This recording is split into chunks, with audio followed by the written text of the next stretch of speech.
it is a formal vote of thanks. Sure. This is how the schedule goes on for today's.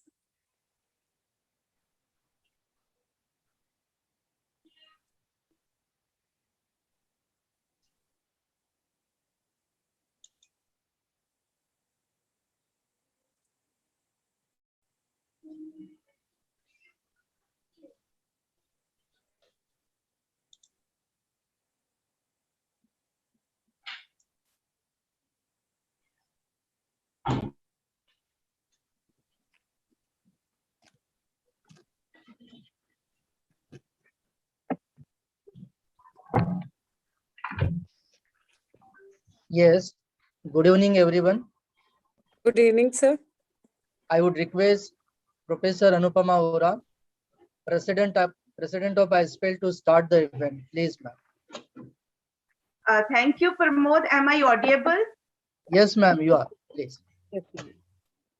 I welcome you all, although the formal welcome will be initiated by the Master of Ceremonies, but still, as a token of respect and regards to all, I welcome you on this virtual platform. And today is the first Sunday Sahitik Satsang of 2022. Wish you all a very happy, progressive, and remarkable year ahead. And in the series, it is 68.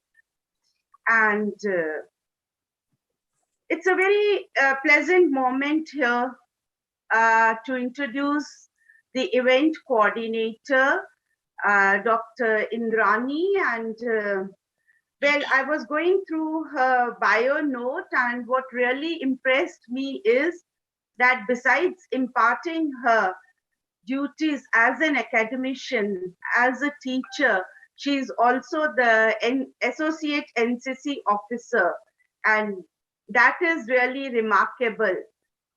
That she's also working for the holistic personality development of the students.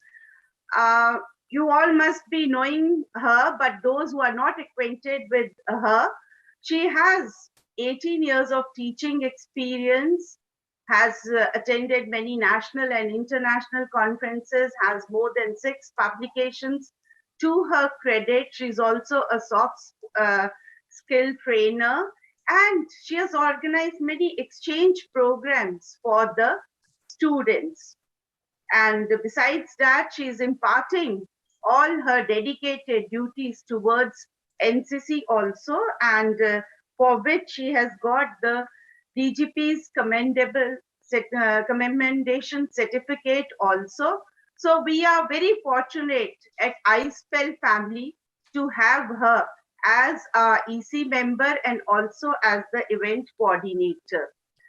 Before I hand over the stage to Dr. Indrani, I would like to welcome our General Secretary, Professor G.A. Ghansham. And as we have been telling earlier also, it is his hard work.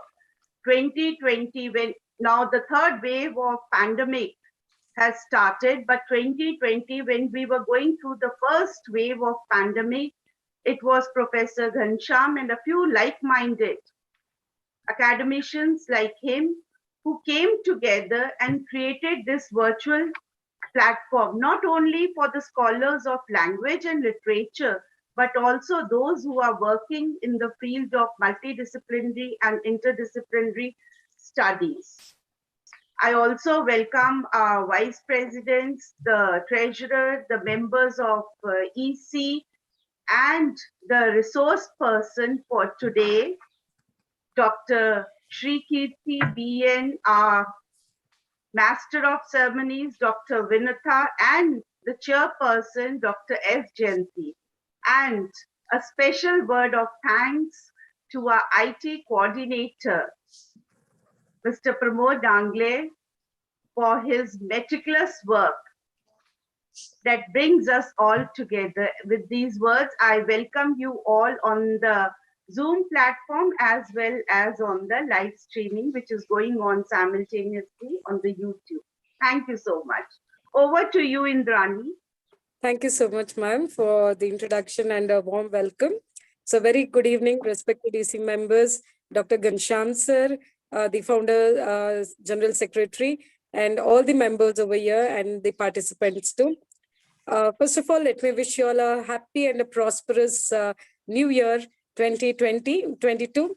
This would really, starting with this, I feel it is a great pride and privilege to start the event, to be a event coordinator for the month of January, where the deliberations would go on academically every Sundays. So today is the 68th Sunday Sahitya Satsang, hoping that this will enlighten.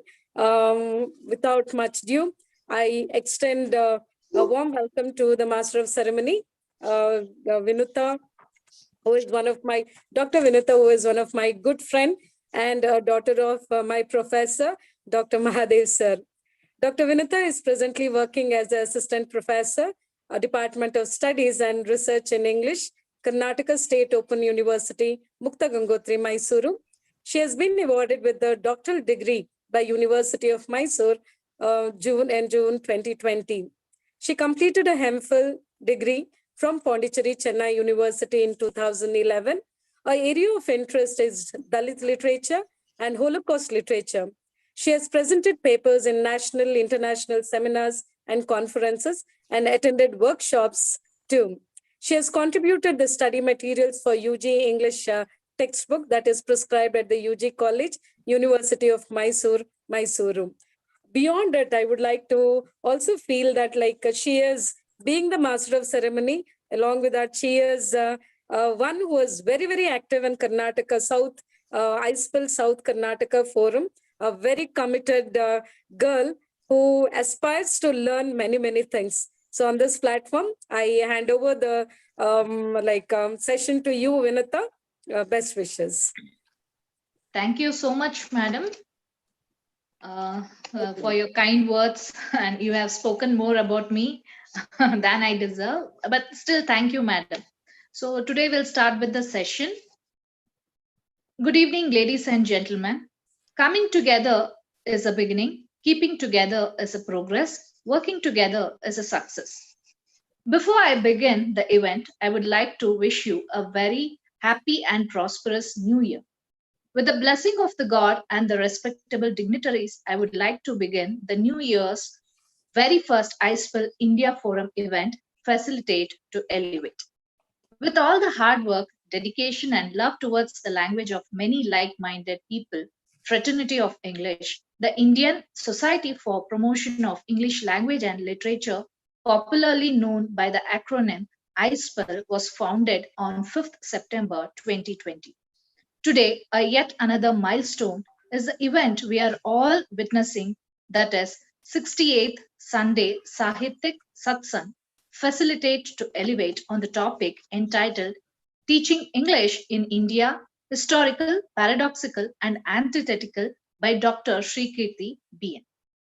I, Dr. Vinuta P. Kunderi, take an extreme privilege to host All India's Forum and also for representing the Karnataka Forum at the national level. I extend a warm welcome to all the participants from across the country. I now welcome Dr. S. Jayanti Madam to chair the session. Firstly, with the permission of the forum participants, I would like to introduce keynote speaker, Dr. Srikirti BN. Before that, I'm extremely happy to introduce my own teacher. I think he might have forgotten. I was a student at Maharani's College in the year 2009, where Sir was there, and he has taught me for one long semester. We admire him. I personally admire him a lot. And it's a privilege to introduce him to the session. Sir Dr. Srikirti BN is presently working as Associate Professor in the Department of English, Bangalore University, Gnanabharati, Bangalore, Karnataka. He has 23 years of teaching experience at UG and PG departments. He had been a lecturer in English at University PG Center, Hassan, from 1998 to 1999, and lecturer in English at University Constituent College, University of Mysore, from 1999 to 2006. He has been a research supervisor for MPhil students of distance education mode. Sir is not simply an academic person, but he is also a creative writer. He has written poems in both Kannada and English. In future, we can look forward of a novel to his credit. Sir has won prize in poetry competition. He has also designated with many academic responsibilities. He is the acting BOE member for Integrated Course in Social Sciences and Biological Sciences, Bangalore University, BOE member in Department of English, Bangalore University, and in Gulbarga University. He has also framed English language syllabus for Integrated Course in Social Sciences, Bangalore University. He has completed a minor project in the year 2012 titled A Bilingual Dictionary of English Homonyms, Homophones, Homographs, and Heteronyms, funded by Bangalore University. He has presented many articles and attended in national and international seminars and conferences, and has also attended workshops. He has published a translated article in Anikentara journal published by Kannada Sahitya Academy, Bangalore, and list goes on. It's our privilege to have you amongst us, sir. Over to you, sir. Yeah. Thank you, Dr. Vinita, for giving an introduction about me, and indeed, it's happy to find that you are my student and make me to remember that I was teaching in Maharani's College in Mysore. Indeed, at first I have to thank the office bearer of the iSPELL for considering me and providing me an opportunity to speak to you all on this occasion. And as everyone has been wishing, it should be the beginning of the speech of this meeting that I have to wish everyone a happy and prosperous New Year. On this particular event, when Dr. Indrani called me to consider for deliver a lecture, I was very much pleased to consider, since as an English teacher for all these years and speaking to English teachers who are all gathering at this moment, I feel very happy. And then I also thought that I should be speaking something, whatever I have experienced and come across certain observations and the knowledge that I have acquired so far in the context of teaching English to all the English fraternities joined here. Indeed, teaching English, which has been carried on by all the participants here, is to be considered. I thought of to make it reconsider in one or the other way in the coming years of our profession. Therefore, I thought of sharing some of my experiences and understandings in all these years of teaching English at universities and for undergraduate students, in which there are certain observations that we have to realize on ourselves in the context of teaching English. Therefore, I thought of coming out with certain argument in this context, which is titled as Teaching English Teaching in India, Historical, Paradoxical, and Antithetical. And the very purpose of considering all these contexts in English teaching or teaching English is, of course, India has the English teaching as a historical event.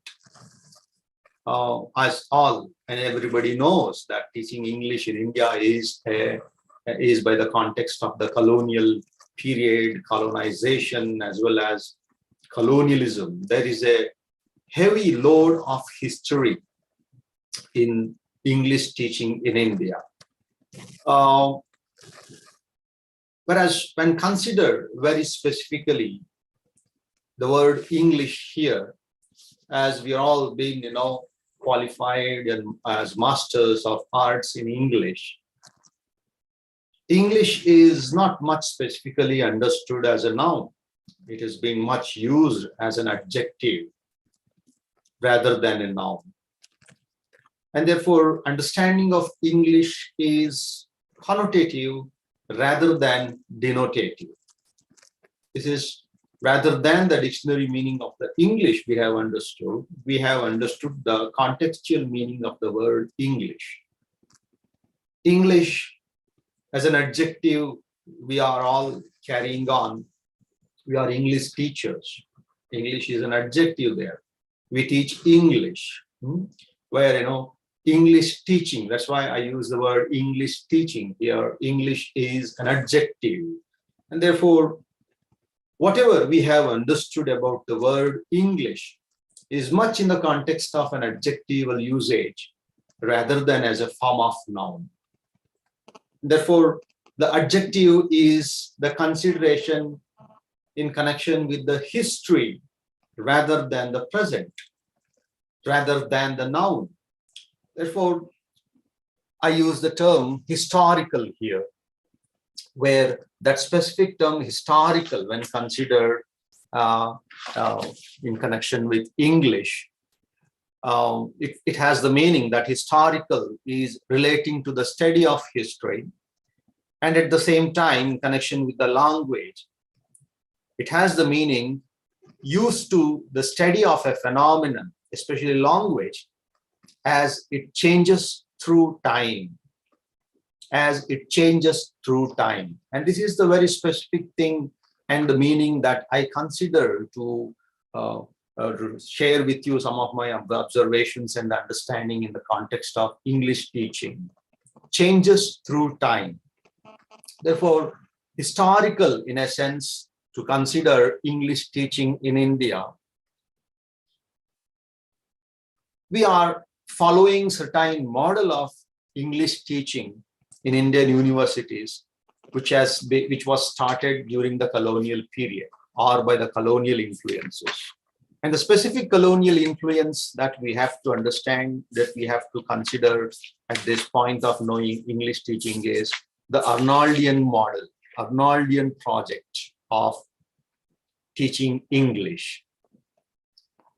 Because whatever we have, the beginning of teaching English in India, we considered exactly, or we were forced exactly what Matthew Arnold started to teach English in England. About the state of England, Arnold wrote once that undoubtedly we are drawing on towards great changes. And for every nation, the thing most needful is to discern clearly its own condition in order to know in what particular way it may best meet them. Openness and flexibility of mind are at such a time the first of virtue. Openness and flexibility of mind are at such time the first of virtue. This is in the context of England during the Victorian period. Matthew Arnold interprets what is the condition of the time and what is the need of the hour in the context of teaching to English people. And accordingly, he considers to teach English in the place of religious teachings. And therefore, as he has understood that literature has the capacity of enforcing the mind with the required virtues, he introduced English literature to teach the English students or the English society or the people of his time, where the same model we consider to Macaulay, Thomas Macaulay considered to implement the same model to teach English in India also when he wanted to begin the English education system in India. And the primary objective of the time was to teach English language, familiarize English language, to have certain administrative and political conveniences in the British government of India of that time. And therefore, we have the history of English in India as a history of practices, which is continued for a greater period, which is continued, of course, even to the time also. To call it as English teaching is historical. This is the context and this is the logic that I want to present here, that why English teaching is historical is history of English in India is history of practices. And whatever the expectations of teacher and students to do each other is the condition of teaching English. That means we have the expectation among the teachers that English language is to be introduced. And in the same way, students also have the expectation that they want to know, they want to have English as a language.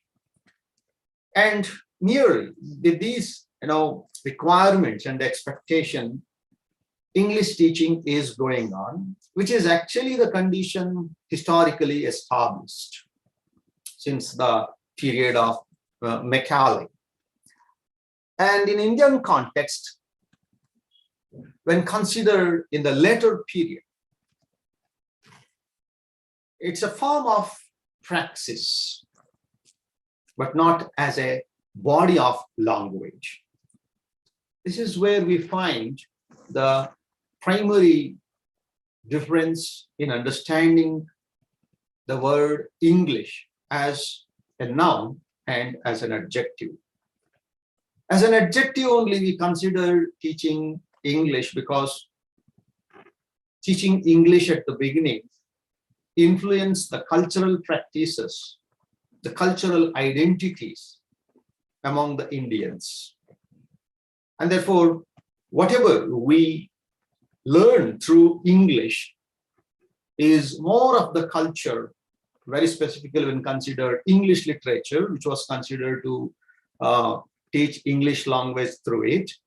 We were culturally educated or culturally provided of English rather than very specifically understanding a language. Therefore, we find English at this particular point is found as a cultural miseducation rather than as an education. Why this term cultural miseducation I'm using at this point is, in remembering one particular thing what Plato has said about the culture, he says that we are much concerned with the cultural heritage or the cultural wealth rather than the cultural liability. He says that means society is apt to transmit cultural liabilities to the next generation instead of cultural wealth. Whatever we have understood through English language and through English literature very specifically, because that is the one practice that we established to teach English language in India since the past, that is through the English literature. We were much introduced to the English culture and the cultural wealth rather than the linguistic qualities and the linguistic context of concept of English language. So we are much informed about English cultural wealth rather than the linguistic concept. And that is being transmitted, that is being transformed from one generation to another generation in teaching English or English language. But as a society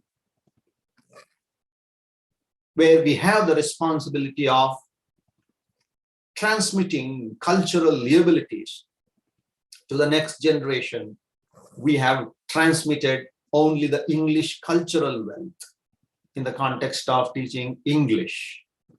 Therefore, what Plato said, society is apt to transmit cultural liabilities.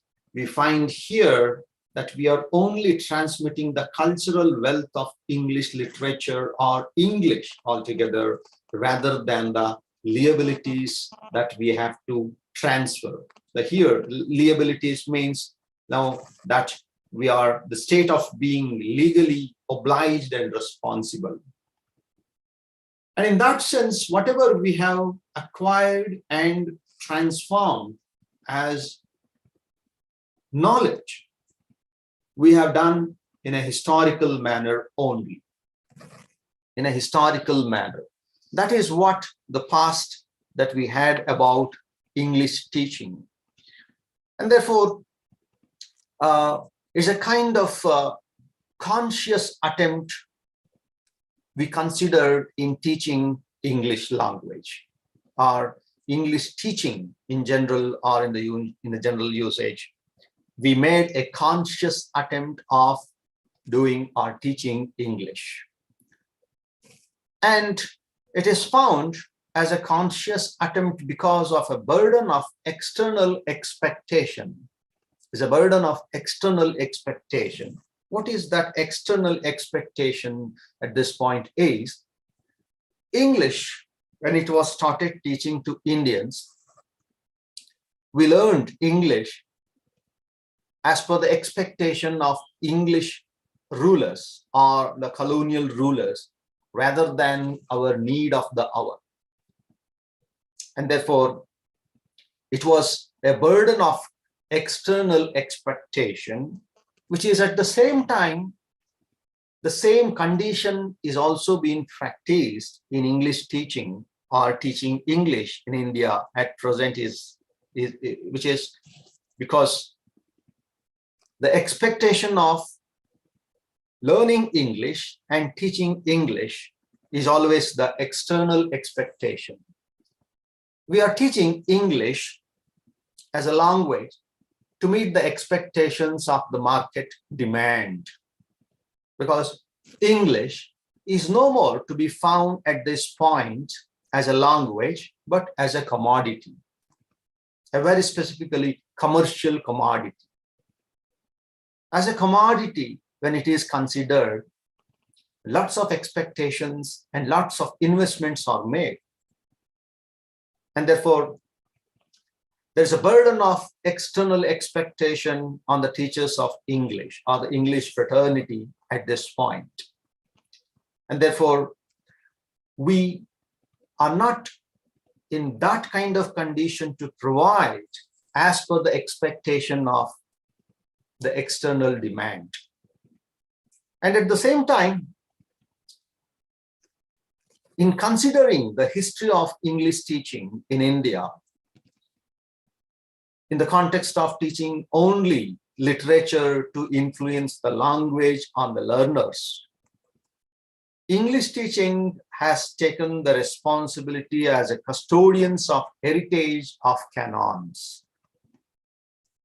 The custodians of heritage of canons. And that's why even at many universities in India, English departments of India are still considering to teach the major literary canons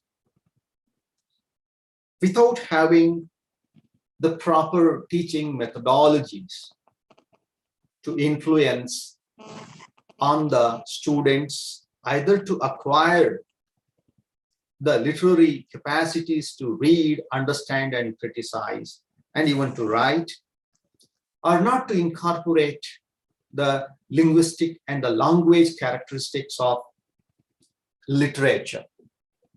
And therefore, in one way, English departments are considered as the custodians of heritage of canons.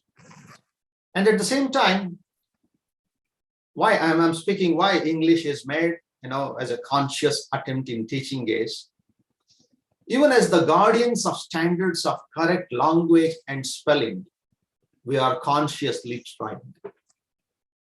Guardians of standards of correct language and spelling. And this is another reason to consider why we are making are teaching English in a conscious way. And therefore, English is found a historical, or teaching English or English teaching in India is historical, where as per Arnoldian statement, which I quoted at the beginning, that openness and flexibility of mind are at such a time the first of virtue we haven't considered. Openness and flexibility. We are still continuing and carrying on the practices of historical practices of English teaching in India, which made us to understand, to follow the same thing. And therefore, teaching English in India is still historical, a historical practice, in which the historical is not, relating to the study of history, but used as the study of a phenomenon as it changes through time, and or in another sense of the historical meaning, having once lived, existed, or taken place in the world as a form of legendary. So whatever we consider to teach English at present is historical. And this is one point of considering English teaching in India as historical. When considered, moving to the next idea, paradoxical, when considering the word English or the idea of English, there is something paradoxical about the idea of English, English language, English literature, as well as English teachers themselves. Why it is paradoxical means, at first when considered the word paradox, a statement that contradicts to itself, or paradoxical as an adjective, seemingly contradictory, but nonetheless possibly true. Why it is paradoxical? Teaching English is paradoxical. When India attained independence, we came across the division of India on the basis of the linguistic practices, where each state in India constitutionally provided an identity of the republic on the basis of the linguistic identity or the linguistic practices, which provided indeed a new post-colonial identity to these states to establish their regional identity in a nation on the basis of the linguistic practice. But constitutionally, when English was also given an identity among the languages in India, there was an immediate requirement of using English language as interstate communicative language for the political reasons, and as well as the business practices. At that condition, English was required to be taught as a language, as a communicative language within India. Of course, as well as later on it developed into the international level also. But when considered English as a communicative, intercommunicative language among the states, with the identity based on the regional languages, English teaching was found a condition of paradoxical status, where English teachers are primarily faced this paradoxical status because English was required to be taught against the political identity of a regional language, where we find English is to be taught in the regional language. it has found contradictory, where English is to be taught in the regional language, and it is the existing condition or the practice also.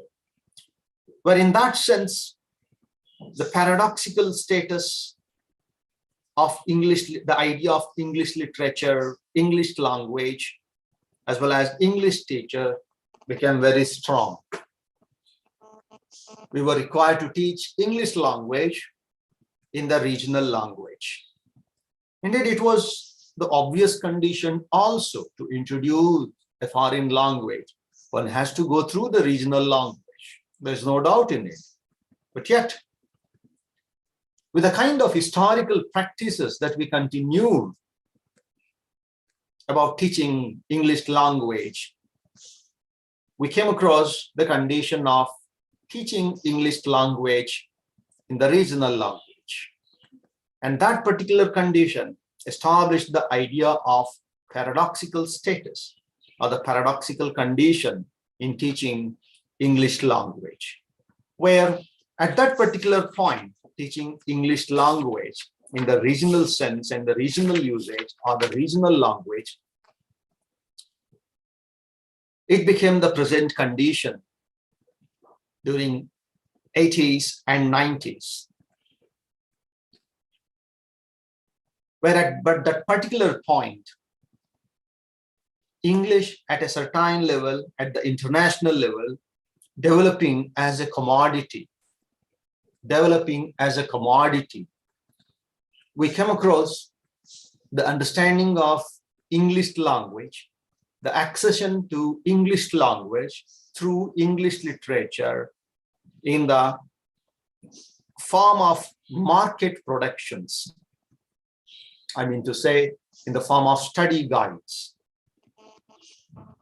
which created a comfortable and convenient condition to understand English literature in the form of a commodity rather than as a form of language. And therefore, studying English as well as teaching English carried the past of our history with unwritten negotiations, like a form of culturally and socially acquired collective unconscious. English was just considered as a form of collective unconscious of the past. That means whatever is being introduced and practiced in the past, in the British colonial period, it was just continued the similar. And it was just considered as a form of quest for salvation for the present problem of learning English language.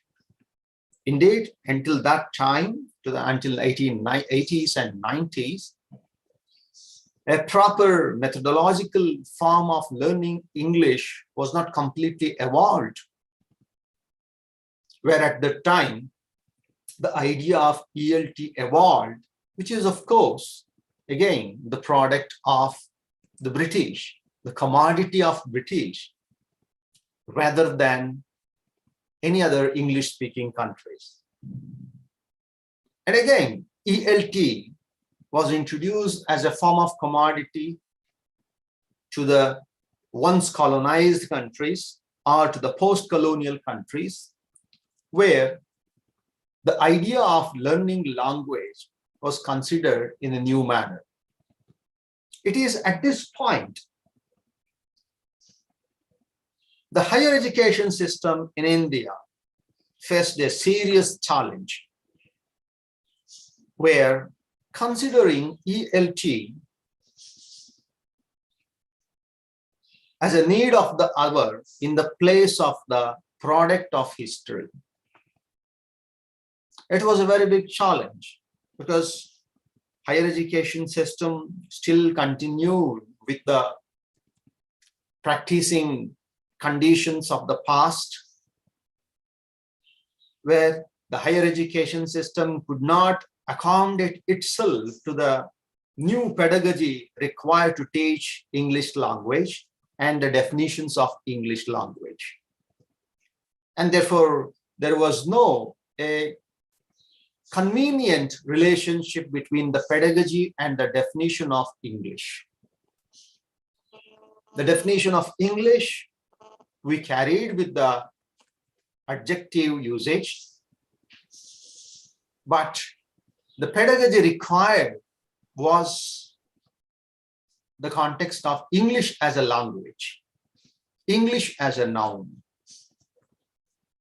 And therefore, this particular situation, out of which the English fraternity emerged with a great demand of teaching English language at various levels of the education system in India, it is found completely paradoxical, where literature was learned and language was required to be taught.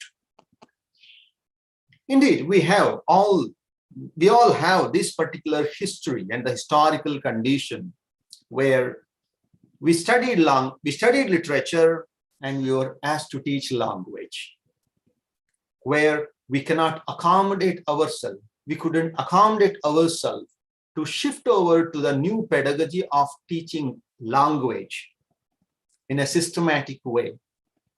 So we considered the historical practice of teaching literature in order to impart English language to the students. And this paradoxical situation has been continuing, of course, at present time also, which has established a condition of antithesis, exact opposite. It's because we cannot easily alter the history of English teaching in India, but continue without bothering about the paradoxical status that English teaching has in India. And therefore, this particular condition, antithesis or antithetical, which is sharply contrasted in character or purpose, we are continuing teaching English, which has to be understood further to raise the question, what is the use of teaching English at present? How it is to be reformulated, teaching English at present? Certain observations I made in this context of teaching English to come out of this antithetical condition is that there is a necessity of defining or even redefining English as a discipline by all the English teachers. Because our responsibility of teaching any in sense, not English only, is not to impart a specific knowledge to the students, but to prepare the students to make a living, to make a life, and to make a difference. When this is made as an objective of teaching and considered as the primary objective of teaching, obviously we are required of redefining English as a discipline. Because the idea of English department in the Western University found a rapid decline with the emergence of the significance of science departments in the context of globalization, scientific revolutions. For all such conditions, English was just considered a language, and accordingly accommodating the language for the requirements of the industry or the globalized industries, rather than the cultural and the political conditions that we have to repair, that we have to re-establish at the global level. So it is also being observed that there is a sharp decline of the English department in many universities, as the scholars have observed, including the Western also, I'm speaking. But in that particular condition of the decline of English department, it is because it confined to teach literature, confined to consider the criticism made on English literature, but not considered to establish the capacities of criticizing in general the whole by using English criticism.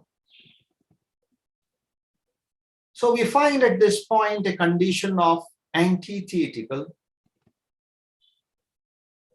where we are practicing the historical practices, historical method of teaching English, but not to the need of the hour, which is the most important question to consider in the context of the pedagogy that we are practicing, that the pedagogy we are required of.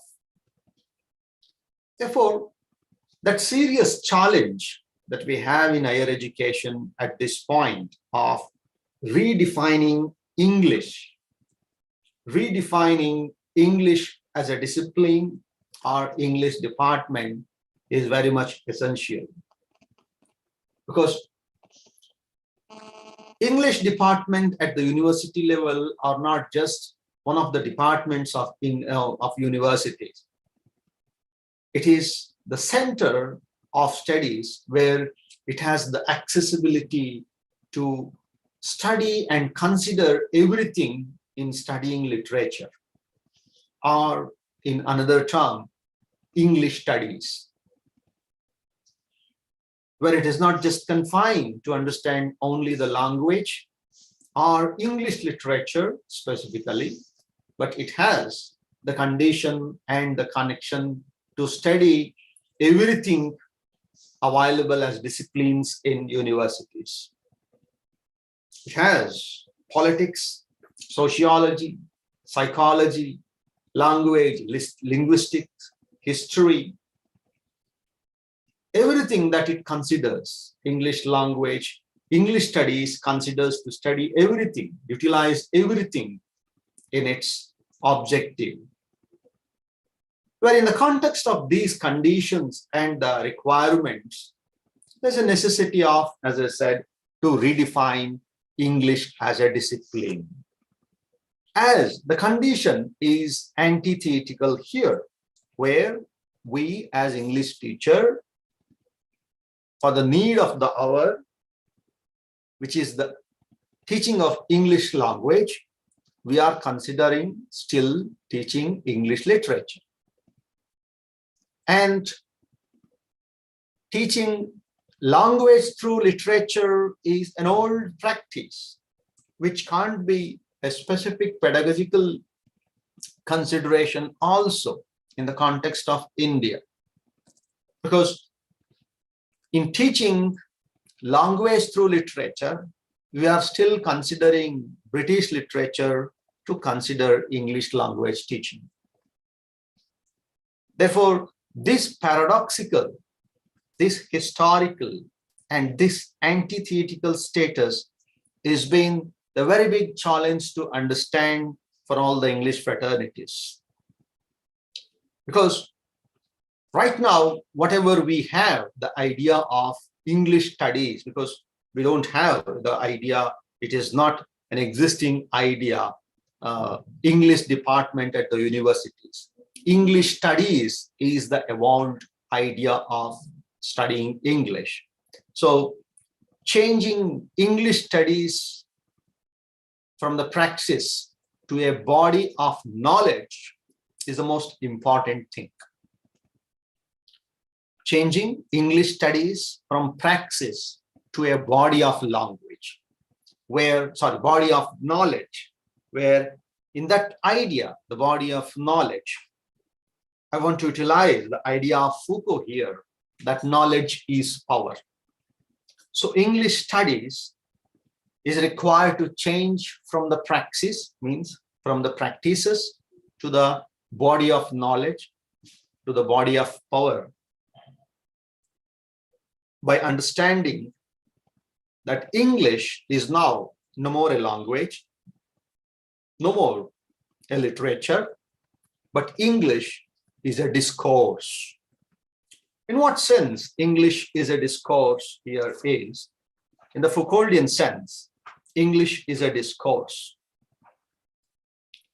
where discourse, according to Foucault, is a way of organizing knowledge that structures the constitution of social relations through the collective understanding of the discursive logic and the acceptance of the discourse in social fact.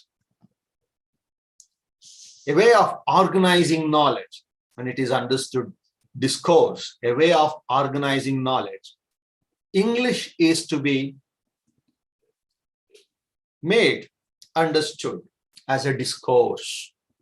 It's not mere language, it's not mere literature, it is a discourse now, to organize knowledge and structuring the constitution of society and the social relations with a collective understandings, which is required to make it accept or acceptable as a social fact, which is of course a very big challenge, or a great shift is required. As Arnold says, a big shift in the virtue is required. And this particular discourse has to establish a historically contingent social system that produces knowledge and meaning. When considered English as a discourse, it is not just as a language to be imparted, as a literature to be studied, but as a discourse to be established, to denote a historically contingent social system that produces knowledge and meaning. So teaching English in India, when considered and clearly understood how it is historical and how it is paradoxical and how it is antithetical, can clearly understand how English is to be established as a discourse and English as power in the coming years. By having this idea, I want to conclude to my understandings that English teaching in India required to have a radical shift from the historical practices to the contemporary requirement. And therefore, English teaching should be a discourse or a discursive construction rather than only language teaching. It is in this context I thought of sharing these observations that English teaching in India is still a historical, which has led to a paradoxical and antithetical status. So by understanding these conditions, I think there would be certain chances or a greater chances for us to establish English as a discourse and English as a power. Because as we are all now possible to acquire the better knowledge in any of the disciplines at the university level through English language. English is not just a language, but English is power here. And English is to be understood as a discourse. This is what I just wanted to share at this moment. Thank you for listening. Over to you, ma'am. Thank you, sir. It was very informative session. You have raised many questions regarding English language in regional centers and the English departments, the dangers which they are facing in coming up years. So you have highlighted many important factors. Thank you so much, sir. Now the session is open for discussion.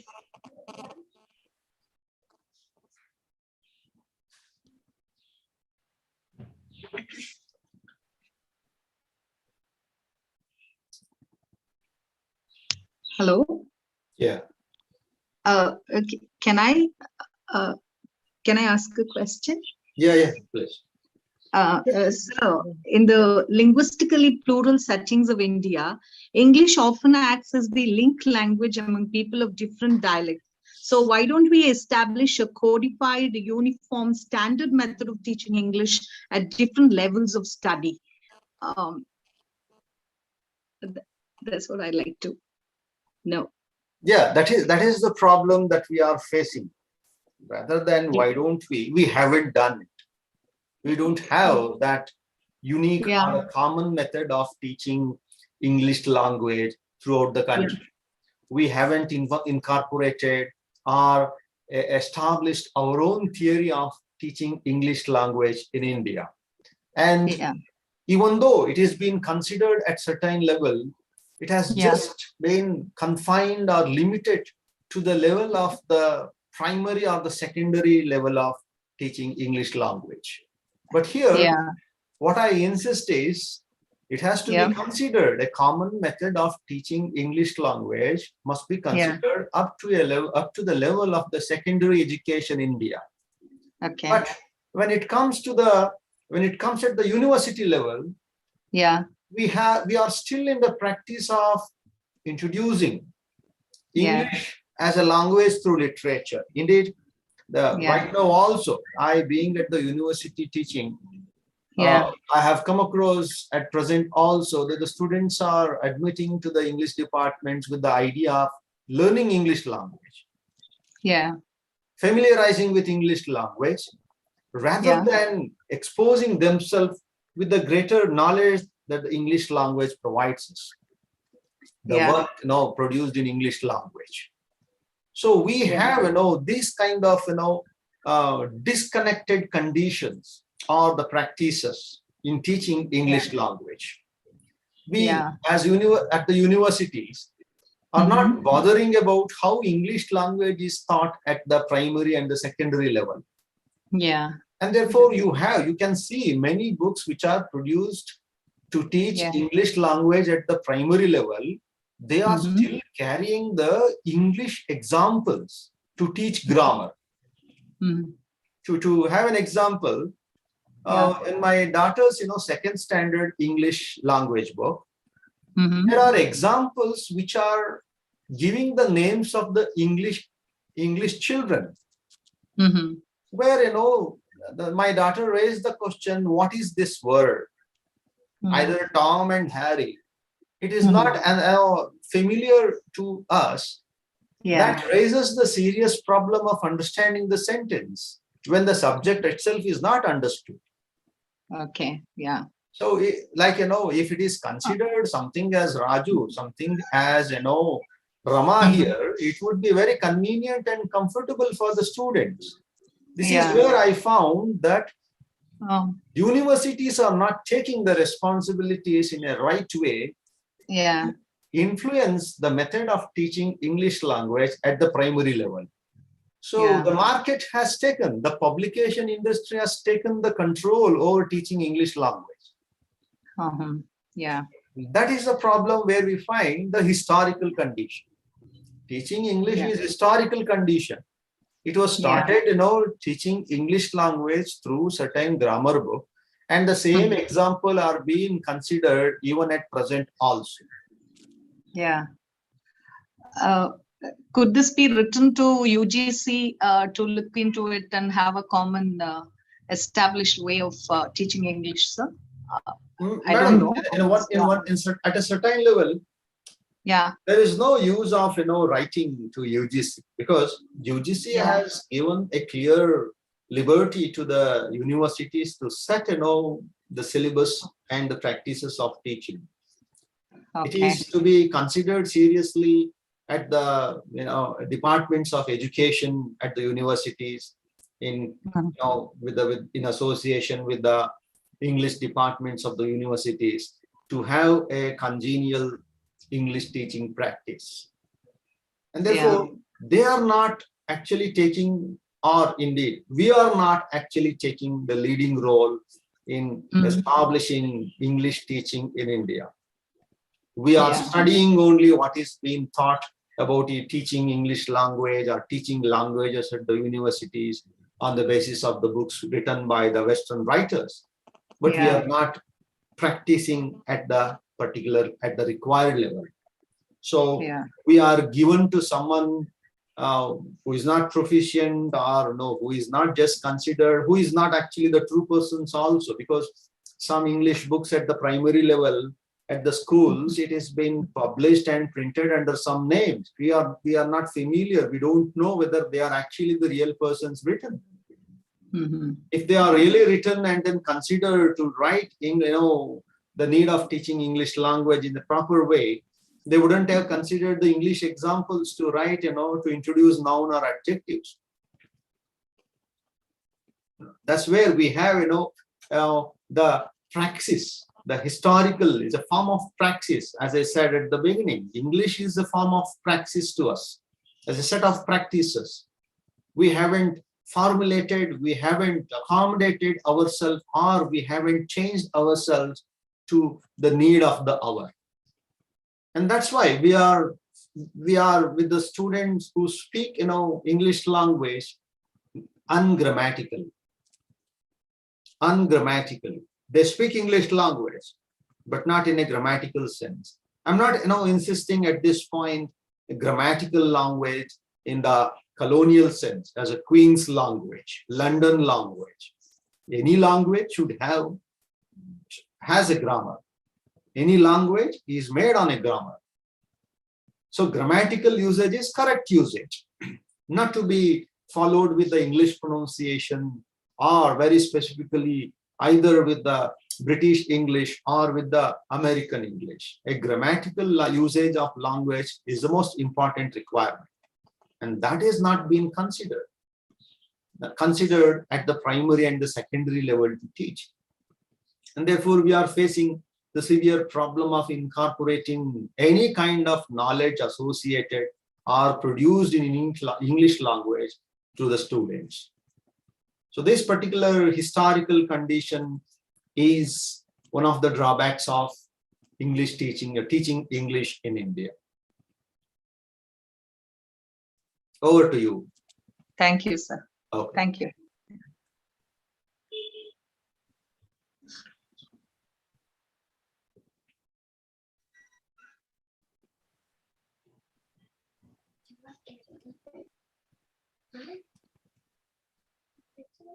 Vanita, continue. Yes, madam. Because anybody else who is there who wish to share your knowledge with us, sir, kindly ask some questions if you feel so. So the session was really enlightening, sir. The concept what actually you taught to rethink and to revisit about English language literature, it really highly appreciated, sir. There are good comments over there that your deliberation has reached out the listeners, sir. Okay, Vinita, I think we can continue with Man Singh. So thank you so much, sir, for your wonderful deliberation, sir. Thank you, madam. Thank you for providing me the opportunity to speak to you all on this occasion. And I wish all, the iSPELL programs to be successful on this event. Thank you so much. Thank you once again. I remember your first word in the college when you said that anything for the literary platform, you're always there, sir. So we are utilizing your expertise in one or the other way and in one or the other platforms, sir. Thank you so much. Thank you. Thank you. Thank you for everyone. And thank you for your time. Thank you. Yeah, Vinita. Kindly continue, Vinita. Yes, madam. Yes. Thank you so much, sir. And now it's time to introduce our event chairperson, Dr. S. Jayanti, madam. Welcome, madam.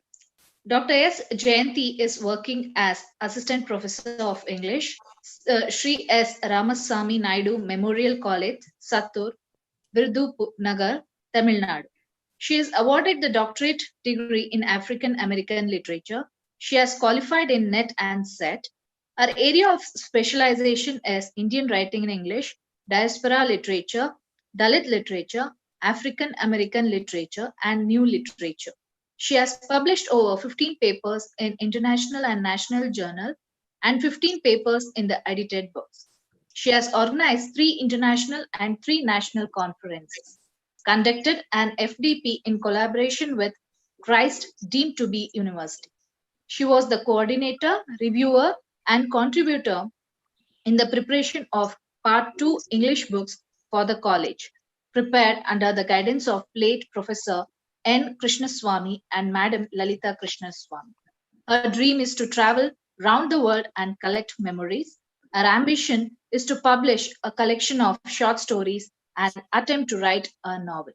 Madam, we need your kind words. Thank you so much, Vinita.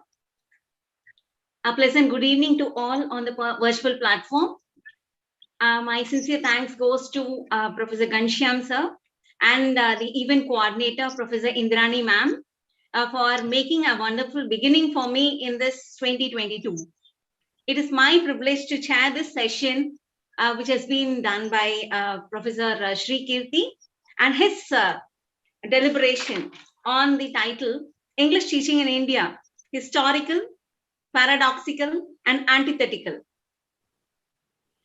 When I first initially saw this title, I was just thinking what sir might be deliberating on. Some of the things I could understand, and based on that, I could understand that English has been categorized broadly as 3 varieties. English as a native language, English as a second language, and English as a foreign language. And in India, we have it as Indian English as a second language. And sometimes we can also take it as a foreign language. When we just go back into history, as far back as 1759, Christian missionaries entered India, as sir told, as professor was discussing. It all started as a means of introducing a language and literature to introduce a religion or moral values. And in 1787, we saw the establishment of the teaching of English. Macaulay, in his minutes of 1835, started using English as a means of teaching the natives and making use of the natives with 2 objectives. His objective, he had 2 objectives in introducing English into India. One was he wanted a class of natives who would be English in culture and be able to interpret between the rulers and the subjects. A class who may be interpreters between us and the millions whom they are going to govern. So this we already saw. This has already been discussed. These are the things which have been discussed by Sir Professor Sri Kirti. But gradually,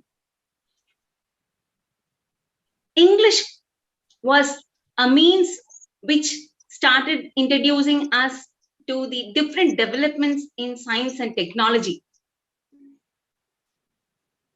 And in the recent times, it has been the only means through which we could go into commercialization and business.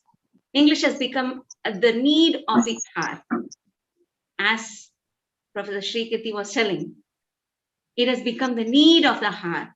So it is upon us, the English teachers, to make the teaching of English in such a way that it can be practiced and it can be given to the students and the learners, which would help them to make a living, a life, and something which will lead them and make a good beginning. So when he was giving the historical aspects, Sir was talking about one important thing which really caught my eye. the cultural miseducation rather than consciously learned. Most of the time, we are not able to make the students learn consciously whatever they are learning.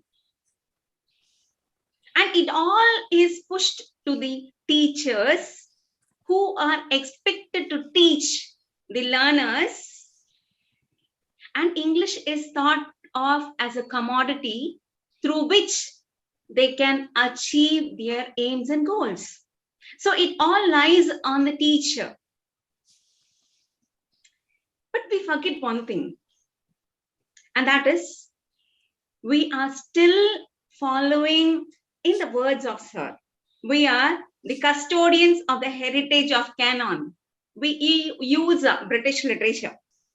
We use still British literature in order to introduce English to the students, whether it is for the English major students or whether it is for the other major students, whichever major he might belong to, whichever stream he might belong to.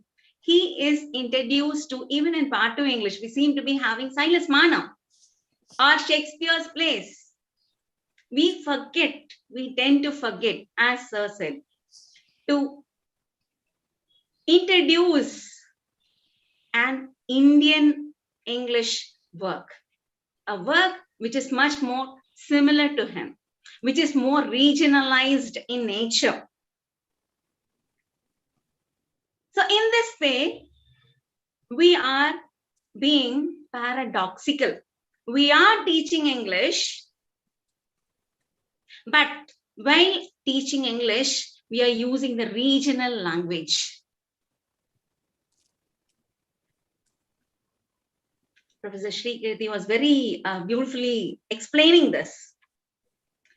We are actually contradicting ourselves. We want to teach English, but while teaching English, we have to use a regional language. Of course, there is no other go. We have to use a regional language whenever we are learning a new language. But there comes the difficulty. There comes the difficulty. So as Sir said, I just want to just add something to whatever Sir said. So when my bio was being introduced by Dr. Vinuta, she mentioned that we have published a book, we have written a book under the guidance of Professor Krishnasamy. And the name of the book is Practical English. The idea of naming this book Practical English is because it is going to be more practical oriented.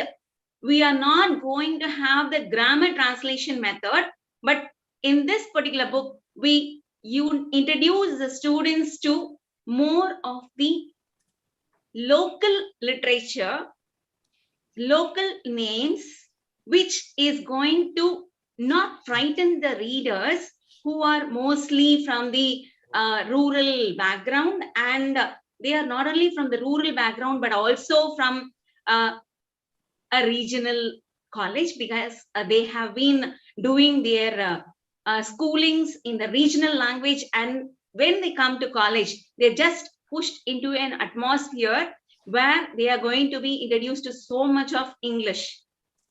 And that sometimes seems to frighten them.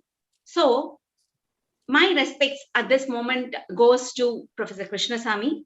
He was the professor from EFLU, that is English and Foreign Languages University, and he was a very well-known figure in ELT. And under his guidance, we started using the local literature.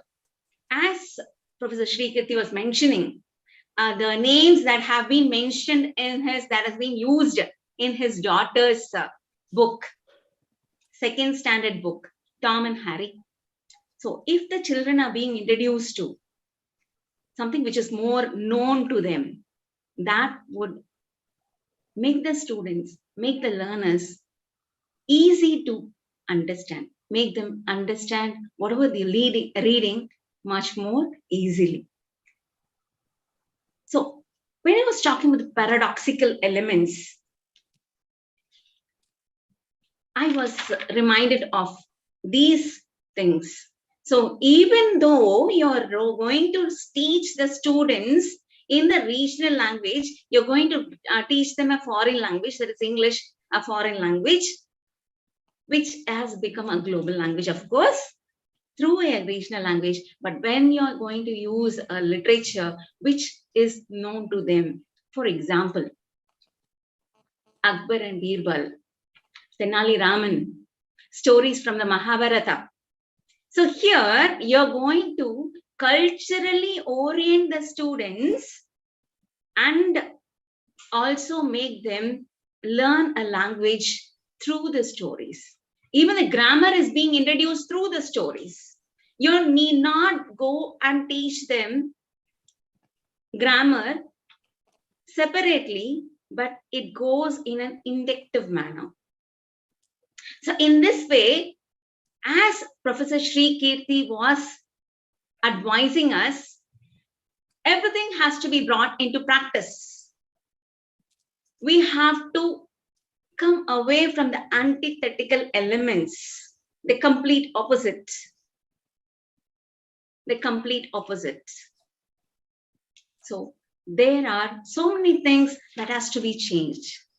We have to mentally change our attitude. That does not mean that we are not going to read the other literature. Of course, all literatures are important and all literatures are going to be read and all literatures are going to be introduced to the students. But we should remember to introduce the language through a medium which would have effective response from the learners. Through literature, as a language was introduced into India in the colonial era, with an idea of bringing in the moral values, the same can be used through the literature of India. Literature which have been translated works. It is a challenge, as Sir said, it is a challenge. But ultimately, English is going to be a discourse. English is going to be a platform which is going to deliver knowledge. And knowledge, as Sir said, is power. Knowledge is power. And with these words, I would like to wind up and congratulate Professor Sri Kirti for this wonderful deliberation on English as a teaching. English teaching as in India. Historical, paradoxical, and antithetical. As Sir said, we all are going to work together to see to it that all these ideas are going to be implemented.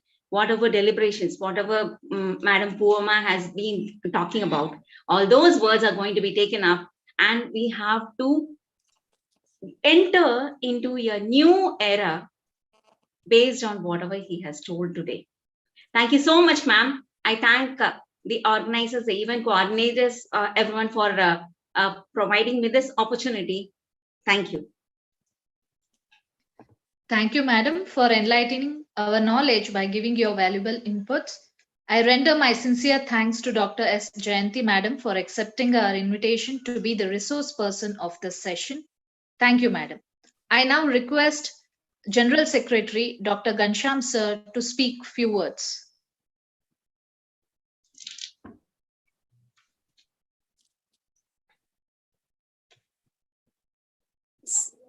Dr. Ghanshyam sir. Sir, are you there? Thank you, Vipula, but I think it was not there in the schedule of the program, and I'm also not prepared as far as speaking on this occasion is concerned. But because as far as the certificate distribution is concerned, it was the job of the coordinator to do it. But anyway, as you have invited, and it's a topic which needs to be discussed at length. And moreover, what Professor Shrikirti was talking about, as in India, what we have done is we have educated the people in English, but we haven't made the people to learn English. And that's why if you see the entire gamut of NAC, it always talks about a program outcome, program specific outcome, then it talks about course outcome, and at the last, it talks about learning outcome. And what's the learning outcome? There is no outcome as far as learning of English is concerned nowadays, because we are educating the students to be educated in English, but we are not making them to learn English. And until and unless they are going to learn English, then what's the use of using the language? The language has to be in the hands and in the mouth and in the minds of the people. And if we are going to customize it according to the present scenario, then only English will be there in the nooks and corners of the country, and also people will start using it. But we teachers, being the Hitlers and Mussolinis in the classrooms, sorry to say so, but we teachers being the Hitlers and Mussolinis in the classroom, we want our English classrooms to be of pin drop silence. Are we teaching in a graveyard? Are we not encouraging the people to interact with each other? If we are doing so, then where is the pin drop silence? The pin drop silence never exists at all in our classrooms, and it should not be, because when we teach a language, there has to be a discourse.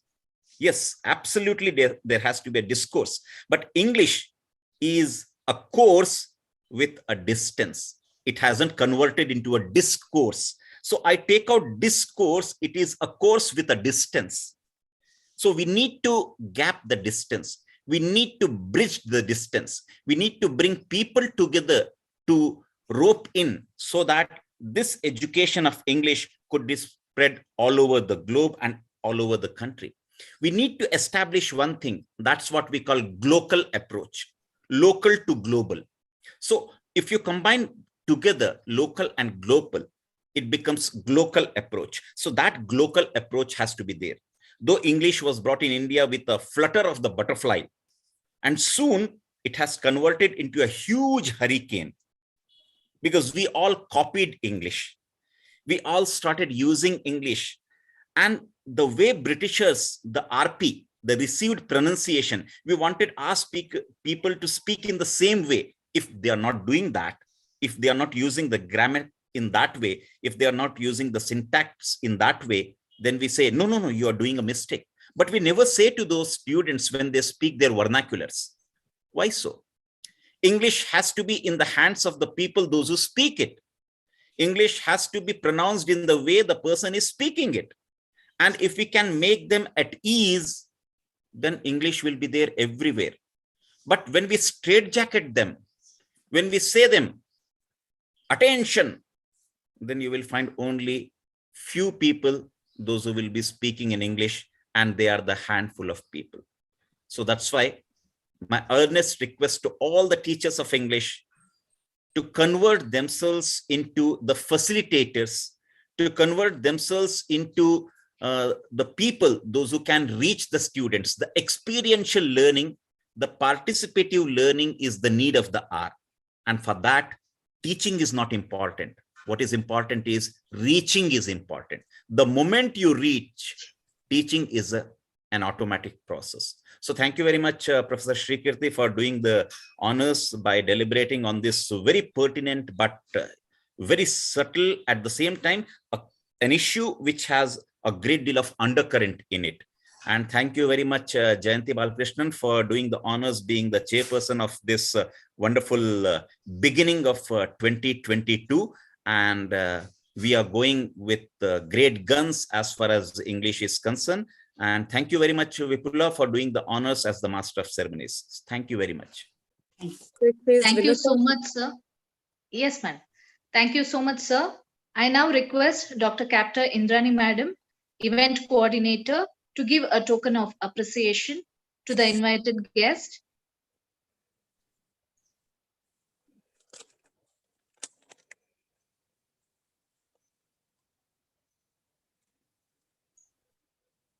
Yeah, thank you, Vinita. It's a privilege to identify and to acknowledge the service rendered by Dr. Srikriti sir. Pramod sir, may I have Srikriti sir's a certificate here, sir? Yes, sir. So this is for the excellent deliberation which has been given by Dr. Srikriti sir. He was very obliging when my call and message reached, sir, that he accepted very happily. And sir, your deliberation and the expertise has reached many today. And with this, the words which actually you said to rethink, and English is no more a language and literature, but it is a discourse, and which has been continued by Dr. Gansham sir, who said, discourse, it is not a discourse, it is a course to be, which is disconnected, but it has to be connected by the work which has to be done by our teachers. Sir, thank you so much on behalf of iSPELL Forum, India iSPELL Forum, and behalf of all the EC members and the participants who have actively participated. This certificate goes to you, sir, for as a Thank token you. of appreciation. Thank you.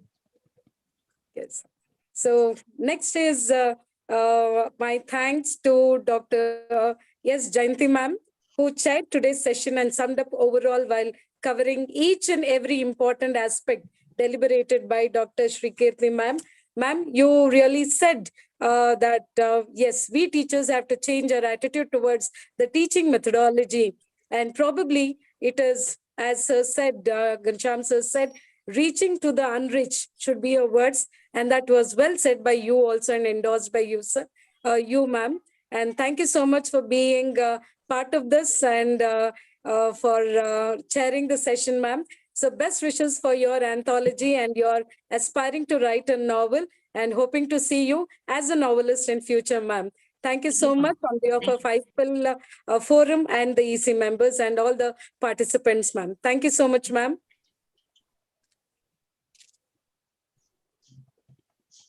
Okay. My special thanks goes to Dr. Vinita, one of my good friends who is very aspiring girl to work extensively on literature and translation. Dr. Vinita, I've seen you how actively you have been working, and along with that, every minute you are very inquisitive in knowing and working on this literature field. So thank you for accepting my invitation and being the master of ceremony. You have done an excellent work to move along the first event of New Year 2020. Thank you so much for your contribution. And this certificate goes to Dr. Vinita for being the master of ceremony for the 68th Sunday Sahitik Satsang. Thank you, Vinita. Thank you, madam. I thank Pramod sir for his technical support which has been given. I thank Dr. Gansham sir for introducing me to iSPELL, which has become a part of my daily routine these days, where we extensively work on it. So this is another, we'll wait for more and more events for this particular month. And over to you, Vinita, for a formal vote of thanks. Thank you, madam. A person who feels appreciated will always do more than what is expected. On behalf of iSPELL India Forum, I would like to extend heartfelt thanks to Dr. Srikriti sir, Dr. S. Jayanti madam. My special thanks to the General Secretary, Dr. Gansham sir, President, Dr. Anupama Ora, Dr. Ashok Sachdev, Dr. Sachdev sir, all EC members, Joint Secretary, Vice President, Treasurer, Coordinator, and IT Coordinator, Dr. Pramod M. Dengle sir, who have always been a great support to academic deliberations. I thank the faculties, the research scholars, students, and all the iSPELlians for making the 68th Sunday Sahitik Satsang facilitate to elevate event a grand success. I also extend heartfelt thanks to State Forum coordinators of Chhattisgarh, Tripura, South Karnataka, Rajasthan, West Bengal, and East Maharashtra. I express my profound gratitude to the event coordinator from South Karnataka, iSPELL Forum, Dr. Captain Indrani Madam, for her guidance, cooperation in conducting today's event. I express my profound gratitude to iSPELL Forum for giving me this opportunity to be Master of Ceremony. Thank you all, and once again wish you a very happy and prosperous and successful and East Mahat. Thank you, gratitude, the event coordinator from South Karnataka, iSPELL Forum, Dr. Captain Indrani Madam, for her guidance, cooperation in conducting today's event. I express my profound gratitude to iSPELL Forum for giving me this opportunity to be Master of Ceremony. Thank you all, and once again wish you a very happy and prosperous and successful and East Mahat. Yeah. I take this event pleasure. Yeah. So there is something which echoing over there. So I'm sorry for it. But my sincere gratitude to the iSPELL Forum and for all EC members for being so supportive. We missed Dr. Shalini ma'am's name over here, who has also stood along with me, and Prashanta Chakravarti sir with us, and Pramod Dengle sir, who is a great support from day one, like is so meticulous in his working. So on behalf of everyone who is present over here, special thanks to Dr. Dengle sir. And I think we'll come to an end of this session and hoping to have a great evening on this Sunday. Shrikirti sir, thank you so much. And for all those who have been made this evening wonderful and intellectual deliberations which actually went on over here. Thank you so much for each and everyone present over here. Thank you, everyone. Yes. So can we wind up now, sir? Dr. Gansham sir?